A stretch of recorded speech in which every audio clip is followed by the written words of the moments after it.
Question 9. We are given a circle with a right angle triangle that uses AB as the diameter of this circle. We are given the two smaller sides of this right angle triangle, and the question itself is asking us to find the area of the circle. So in order to find the area of a circle, we're going to use pi r squared, but we don't know what the radius is. If we can get the diameter, we can then get the radius and we can then find the area of the circle. So we look to this triangle of which D is a part. We have one side, we have two sides, we have three sides involved in this right angle triangle. Therefore, we're going to use Pythagoras. As we're looking for the longest side here, it's going to be D squared equals 5.6 squared plus 3.9 squared, which when we type that in our calculator is going to give us 46.57. We're then going to square root that in order to figure out the value of D. And what's important here is when you type that into your calculator, 46.57. When you type that into your calculator, you're going to get this long decimal.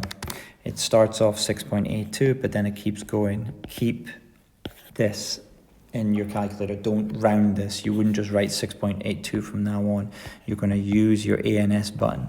So first of all, you're going to press ANS divided by 2. You wouldn't write ANS down, but as far as using the calculator is concerned, you're going to use the ANS button divided by 2, which is going to give you 3.41, blah, blah, blah, blah, blah.